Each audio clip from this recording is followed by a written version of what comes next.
मानव वृद्धि एवं विकास हम पढ़ रहे हैं। इसमें विकास के सिद्धांतों पर हम चर्चा करने जा रहे हैं आज। विकास के सिद्धांत क्या है? विकास के जो सामान्य सिद्धांत हैं और विशिष्ट सिद्धांत हैं, दो प्रकार के सिद्धांतों पर हम चर्चा करेंगे। सबसे पहले मानव या बाल विकास के जो सामान्य सिद्धांत हैं, ठीक, जनरल थ्योरीज ऑफ ह्यूमन या चाइल्ड डेवलपमेंट।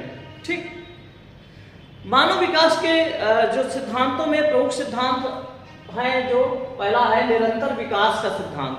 निरंतर विकास का प्रिंसिपल ऑफ कंटिन्यूअस डेवलपमेंट, निरंतर विकास का सिद्धांत पहला सिद्धांत है। मनोवैज्ञानिकों ने ये तथ्य उजागर किया कि जो मानव या बालक का विकास होता है वो सतत प्रक्रिया है, जो जन्म से मरण तक लगातार चलती रहती है, उसमें कोई भी विकास आकस्मिक नहीं होता है। ठीक, स्किनर इस बात को कहते हैं, मनोवैज्ञानिक स्किनर के अनुसार, कि प्रक्रियाओं की निरंतरता का सिद्धांत केवल इस तथ्य पर बल देता है कि व्यक्ति में कोई भी विकास आकस्मिक नहीं होता है। व्यक्ति में कोई भी विकास आकस्मिक नहीं होता है कि अचानक से कोई विकास हो जाए। ठीक, ये स्किनर का कहना है कि व्यक्ति में कोई भी विकास आकस्मिक नहीं होता है। ठीक, कोई भी विकास आकस्मिक नहीं होता है। वो जैसे उदाहरण के लिए मनुष्य के शारीरिक अभिवृद्धि को ले लीजिए। ठीक, आयु बढ़ने के साथ साथ बढ़ती जाती है, ये एकदम नहीं होती है, फिर परिपक्वता तक पहुंचती है। ठीक, वहां जाकर रुक जाती है। तो ये लगातार चलने वाली प्रक्रिया है। ये पहला सिद्धांत है। फिर दूसरा सिद्धांत है सामान्य प्रतिमान का सिद्धांत। सामान्य प्रतिमान का सिद्धांत, प्रिंसिपल ऑफ यूनिफॉर्म पैटर्न। ठीक, हरलाक महोदय कहते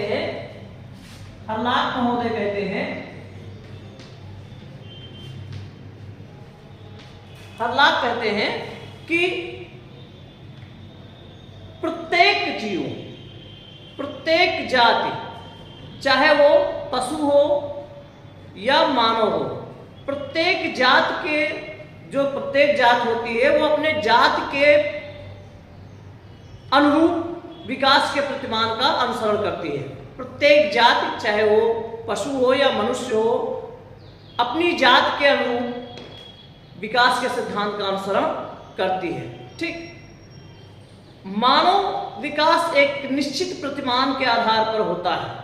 ठीक, उदाहरण के लिए हम पशुओं के विकास के प्रतिमान की चर्चा कर लेते हैं। जैसे हम लोग गांव से जुड़े हैं, शहरों से भी जुड़े हैं, लेकिन गाय को देखा होगा, हमने देखा है ना।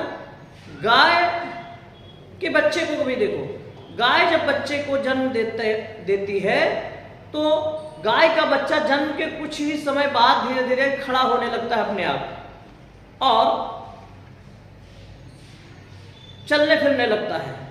लेकिन वही भैंस के बच्चे को देखो, जो गाय का बच्चा एक दिन में काम कर लेता है, खड़ा होना शुरू कर देता है, थोड़ा बहुत चलना शुरू कर देता है, वही काम भैंस के बच्चे को 8 से 10 दिन लगते हैं उठकर खड़े होने और चलने में। 8 से 10 दिन का समय ले लेते हैं। ठीक, अब मनुष्य के बच्चे का पैटर्न देख लो। कोई मनुष्य का बच्चा है कि मनुष्य जात का बच्चा चाहे जिस स्थान पर रहे, चाहे जिस जलवायु में रहे, चाहे जिस सामाजिक पर्यावरण में पैदा हो, लगभग 4 माह की अवस्था में वो पेट के बल खिसकने लगता है। 4 माह पेट के बल खिसकने के लिए 4 माह लेता है। ठीक, 6 माह की अवस्था में लगभग घुटनों के बल चलना शुरू करता है। लगभग 8 माह की अवस्था में वो पैरों के बल खड़ा होता है और 10 से 12 माह ले लेता है अपने पैरों पर अपने आप से चलने फिरने के लिए। तो जो काम गाय का बच्चा एक दिन में कर रहा है, भैंस का बच्चा वही काम 8 से 10 दिन ले रहा है करने के लिए, और वही काम मनुष्य के बच्चे को 8 से 10 महीने लग जाते हैं चलने फिरने के लिए। ठीक, क्यों ऐसा होता है? क्योंकि सबके विकास का एक अलग पैटर्न है, एक प्रतिमान है, और उसी पैटर्न को वो जाति फॉलो करती है। मनुष्य गाय के विकास का अलग पैटर्न है और भैंस के विकास का अलग पैटर्न है, मनुष्य के विकास का अलग पैटर्न है। ठीक, तो अलग अलग पैटर्न सबका होता है और उसी पैटर्न को फॉलो करते ही सामान्य प्रतिमान का सिद्धांत बताता है। ठीक, नंबर 3 जो तीसरा सिद्धांत है, विकास की निश्चित दिशा का सिद्धांत। विकास की निश्चित दिशा का सिद्धांत। सिरले और गैसेल दो लोग हैं, सिरले और गैसेल। सिरले और गैसेल। सिरले और गैसेल आदि मनोवैज्ञानिकों ने अपने प्रयोगों के द्वारा यह स्पष्ट किया कि मानव का विकास एक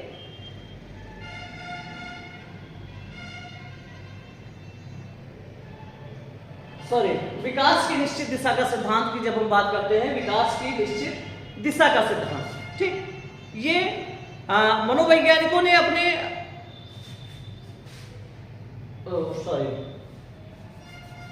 विकास की निश्चित दिशा का सिद्धांत की जब हम बात करते हैं तो मनोवैज्ञानिकों ने अपने प्रयोगों के माध्यम से स्पष्ट किया कि मानव का विकास एक निश्चित क्रम में होता है। ठीक, मानव का विकास एक निश्चित क्रम में होता है,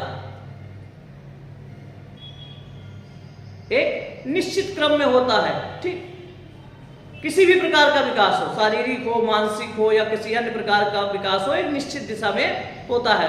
उदाहरण के लिए ले लो, मनुष्य का शारीरिक विकास एग्जाम्पल के लिए ले लेते हैं। जो फिजिकल डेवलपमेंट होता है वो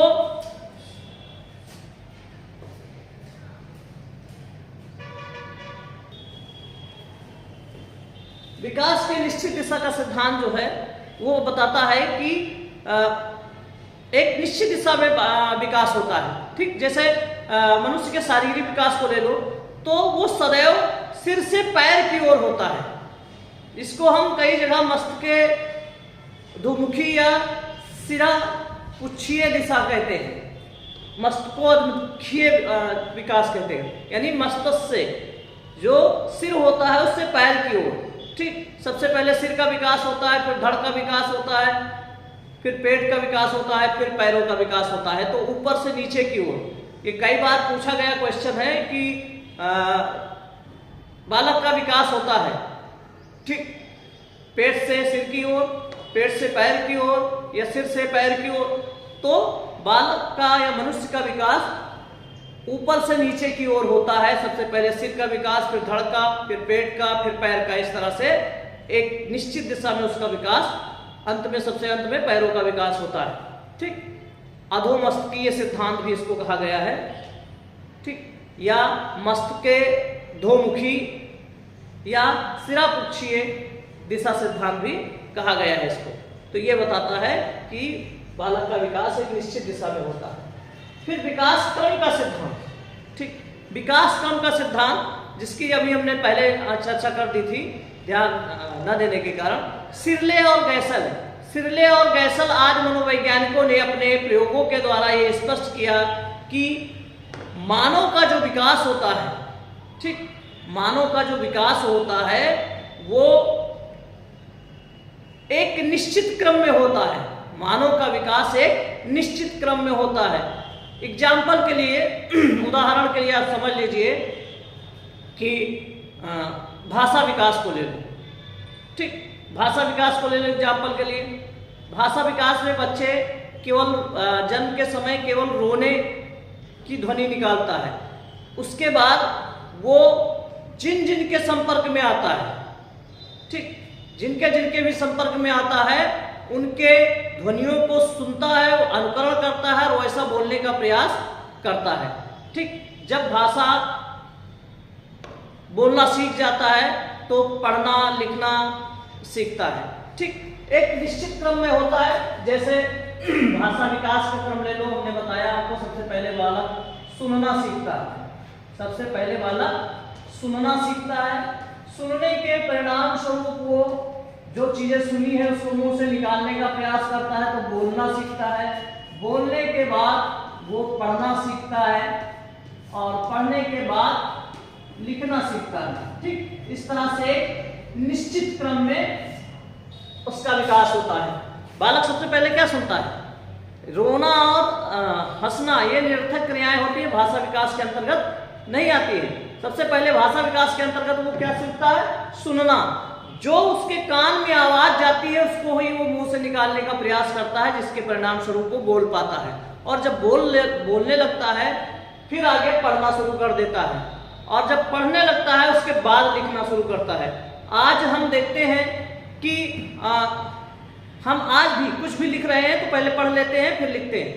मन में भले, चाहे मन में पढ़ें, चाहे मुख से बोलकर पढ़ें, फिर लिख पाते हैं। बिना पढ़े हम लिख नहीं पाते हैं। तो इसका एक निश्चित क्रम होता है।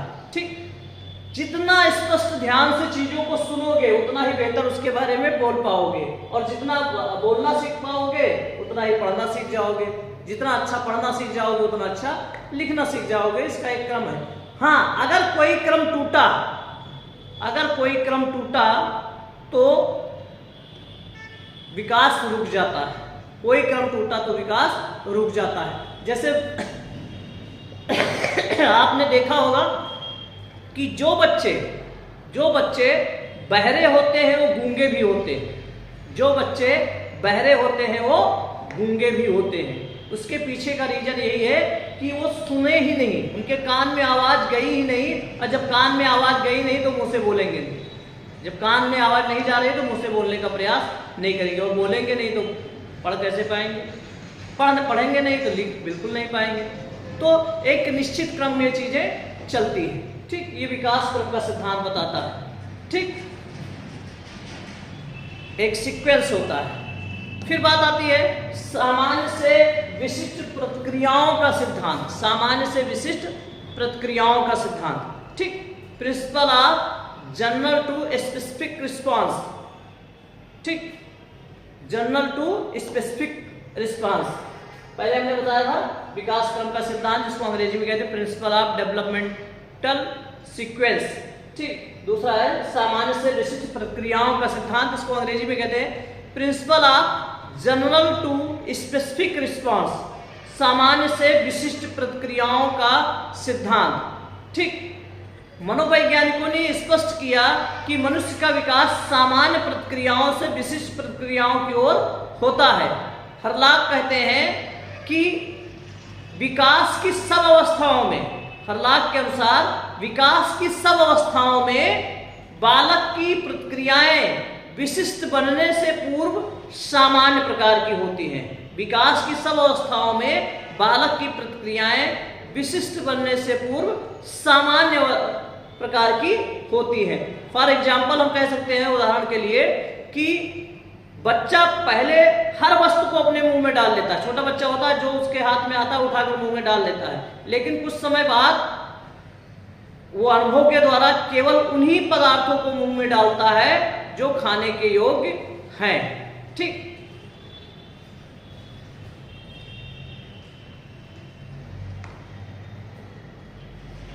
जो खाने के योग्य होती है उन्हीं को डालता है। ठीक, जैसे एग्जाम्पल है कि एक अक्षर, ये है हमने ए लिखा या ये छोटा आ लिखा।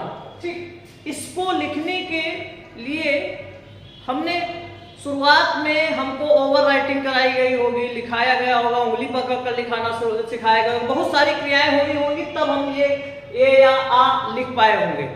ठीक, लेकिन उसके बाद जब हमने लिखना शुरू किया तो बाद में हमने गलतियां नहीं की। पहले हम तो यही बताता है कि सब सामान्य, शुरुआत में हम किसी भी क्षेत्र में जाते हैं तो सामान्य ही रहते हैं, बाद में उसमें विशिष्टता को मिलती है। तो ये सामान्य से विशिष्ट सिद्धांत होता है। ठीक, विशिष्ट प्रतिक्रियाओं का सिद्धांत। फिर छठा है एकीकरण का सिद्धांत। एकीकरण का स प्रिंसिपल ऑफ इंटीग्रेशन, एकीकरण का सिद्धांत। मनोवैज्ञानिकों ने स्पष्ट किया कि मनुष्य का विकास पूर्ण से अंश की ओर और फिर अंश से पूर्ण की ओर होता है।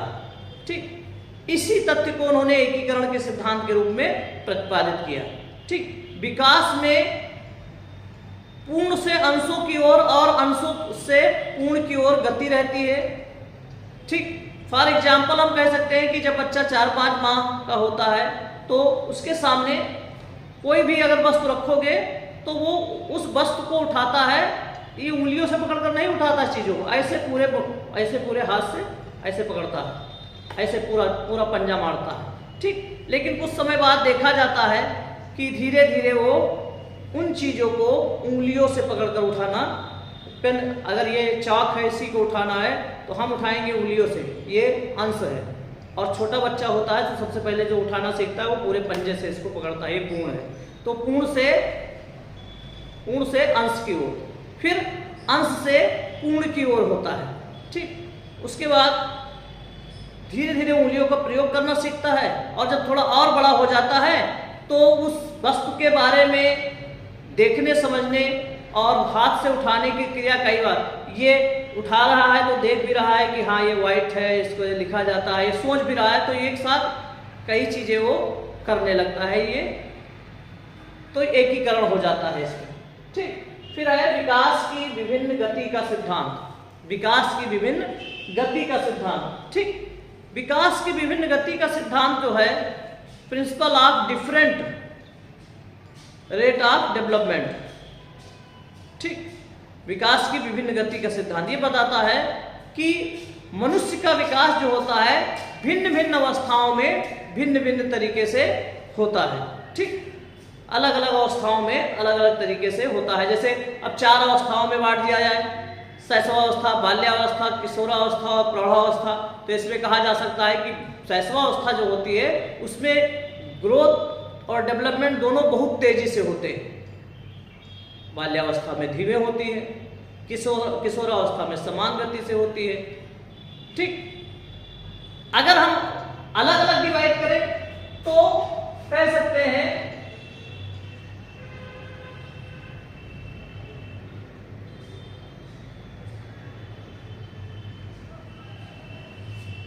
इस तरह से समझ सकते हैं, ठीक। जैसे 0 से 3 वर्ष तक जो ग्रोथ होती है बहुत तेज होती है, ठीक। 0 से 3 वर्ष तक बहुत तेज होती है, सबसे अधिक तेज 0 से 3 वर्ष होती है, ठीक। फिर 3 से 6 थोड़ा स्लो हो जाती है, फिर 6 से 9 थोड़ा बढ़ती है, फिर 9 से 12 थोड़ी स्लो हो जाती है और 12 से 18 के बीच में समान गति से चलती है। तो अलग अलग अवस्थाओं में अलग अलग गति से विकास होता है। जो 3 से 6 होती है इसको हम पूर्व शैशवावस्था भी कहते हैं या संचय शैशवावस्था भी कहते हैं। पूर्व शैशवावस्था या संचय शैशवावस्था भी 0 से 3 वर्ष को कहा गया है, जिसमें जो विकास होता है, अभिवृद्धि और विकास बहुत तेजी से होता है, ठीक। और फिर जो 3 से 6 होता है जिसको हम परिपाक शैशवावस्था कहते हैं या उत्तर शैशवावस्था कहते हैं, इसमें थोड़ी स्लो हो जाती है, जो डेवलपमेंट और ग्रोथ होती है वो स्लो हो जाती है। और फिर 6 से 12 में जो 6 से 9 है उसमें फिर से तेज होती है, 9 से 12 में फिर से स्लो हो जाती है और 12 से 18 में समान गति से ये होती है। तो भिन्न भिन्न अवस्थाओं में विकास की गति जो होती है वो भिन्न भिन्न होती है, ये सिद्धांत बताता है। फिर आता है परस्पर संबंध का सिद्धांत, परस्पर संबंध का सिद्धांत, ठीक। परस्पर संबंध का सिद्धांत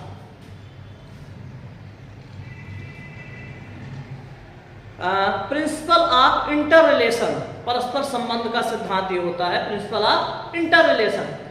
ये मनोवैज्ञानिकों ने स्पष्ट किया कि मनुष्य के शारीरिक, मानसिक, भाषागत, संवेगात्मक, सामाजिक, नैतिक, चारित्रिक सभी प्रकार के जो विकास होते हैं वो परस्पर एक दूसरे से जुड़े होते हैं, परस्पर एक दूसरे से संबंधित होते हैं, एक दूसरे पर निर्भर होते हैं, एक के साथ दूसरे का भी विकास होता रहता है। उदाहरण के लिए मनुष्य का शारीरिक विकास ले लीजिए, जैसे जैसे शारीरिक विकास होता है उसके शरीर के आंतरिक और बाह्य अंग विकसित होते हैं, ग्रोथ करते हैं, उनका आकार और भार बढ़ता है, वैसे ही उनके कार्य क्षमताओं में, उन अंगों की कार्य क्षमताओं में भी वृद्धि होती है। जैसे जैसे उसके शारीरिक अंग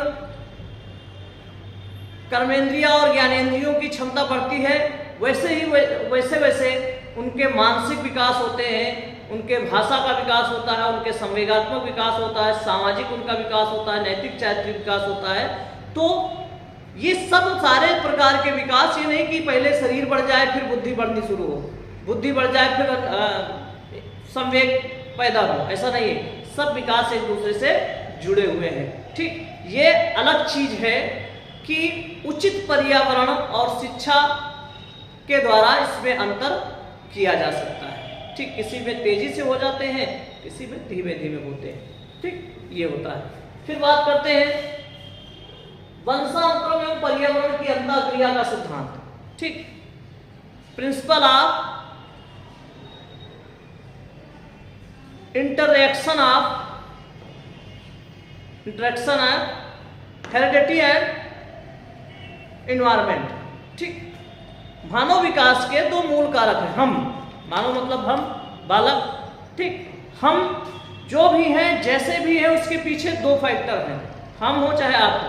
ठीक, पहला फैक्टर हेरिडिटी और दूसरा फैक्टर इन्वायरमेंट, यानी वंशानुक्रम, जिसको आनुवांशिकता भी कई जगह कहा गया है, और पर्यावरण, जिसको वातावरण भी कहते हैं। ठीक, इन्वायरमेंट कहते हैं।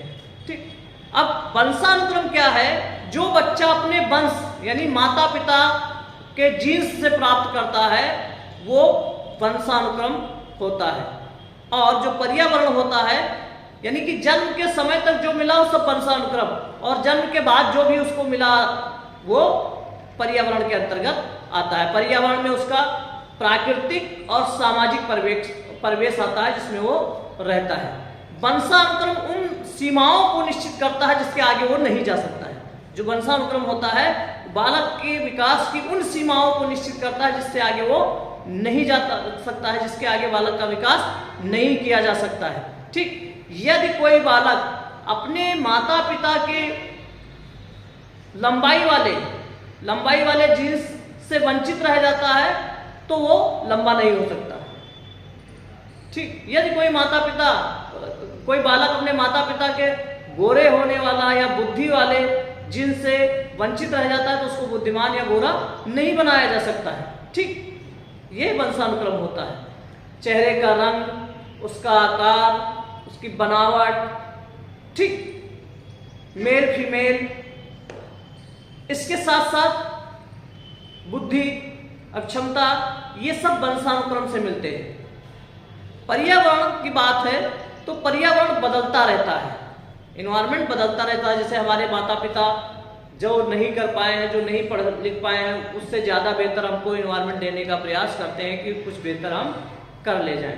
ठीक, मनोवैज्ञानिकों ने स्पष्ट किया कि बालक के विकास में इन दोनों तत्वों वंशानुक्रम और पर्यावरण का बहुत बड़ा योगदान है। बालक का विकास इन दोनों तत्वों पर निर्भर करता है। ठीक, और बच्चे का विकास उतना ही बेहतर होगा जितना उसके पर्यावरण, वंशानुक्रम और पर्यावरण के बीच में जितनी बेहतर अंतःक्रिया होती है, उसी का, दोनों के अंतःक्रिया का परिणाम उसका विकास होता है। ये होता है। फिर लास्ट है वैयक्तिक भिन्नता का सिद्धांत, प्रिंसिपल ऑफ इंडिविजुअल डिफरेंसेस, वैयक्तिक भिन्नता का सिद्धांत। ठीक, मनोवैज्ञानिकों ने यह तथ्य भी उजागर किया कि जन्म से कोई दो बच्चे अपने में समान नहीं होते, यहाँ तक कि जुड़वा बच्चे भी शकल एक जैसी हो जाती है लेकिन मानसिक रूप से, सामाजिक रूप से, नैतिक चारित्रिक रूप से, संवेगात्मक रूप से उनमें अंतर होते हैं। और दूसरी तरफ हम लाख प्रयत्न करने पर भी सभी बच्चों को समान पर्यावरण नहीं दे सकते हैं। ठीक, एक ही साथ घर से निकले, एक ही साथ पढ़ने जाए, एक ही साथ खाएं, एक ही साथ सोए, एक ही साथ उठे बैठे, एक ही लोगों से मिले, ऐसा संभव नहीं होता है। तो इसमें डिफरेंट आ ही जाते हैं, या नाप कर बराबर सबको पोषण दे, ये अंतर आ जाता है। ठीक, तो जिससे वैयक्तिक भिन्नता बढ़ जाती है, इंडिविजुअल डिफरेंसेस आते हैं। हम 7 से 8 अरब है पूरे वर्ल्ड की पॉपुलेशन, इस 7-8 अरब में कोई भी दो लोग सेम एक जैसे नहीं है, चेहरे एक जैसे हो सकते हैं लेकिन बाकी चीजों में अंतर आ ही जाता है। ठीक, तो मनोवैज्ञानिकों ने ये सिद्ध किया कि बच्चे अपनी वंश परंपरा से प्राप्त गुणों और अर्जित क्षमताओं के अनुसार अपना विकास करते हैं। ठीक, ये वैयक्तिक भिन्नता का सिद्धांत है। तो ये मनोविज्ञान की मनोविज्ञान, बाल विकास, बाल मनोविज्ञान, जिसको हम CDP कहते हैं, के सामान्य सिद्धांत थे विकास के, डेवलपमेंट के जो थ्योरीज थी, सामान्य सिद्धांत जो प्रिंसिपल थे, थ्योरीज थी, वो सामान्य सिद्धांत थे। इसके बाद हम विशिष्ट सिद्धांतों को, बाल विकास के विशिष्ट सिद्धांतों को, मनोविज्ञान के विशिष्ट सिद्धांतों को पढ़ेंगे, जिसमें संज्ञानात्मक विकास है, और जो जीन पियाजे का है संज्ञानात्मक विकास को पढ़ेंगे, कोहलबर्ग का नैतिक विकास सिद्धांत पढ़ेंगे, ब्रूनर का संज्ञानात्मक विकास पढ़ेंगे, एरिक्सन का सामाजिक विकास सिद्धांत पढ़ेंगे। इन सिद्धांतों को भी इसके अंतर्गत पढ़ा जाएगा। तब तक के लिए नमस्कार, धन्यवाद।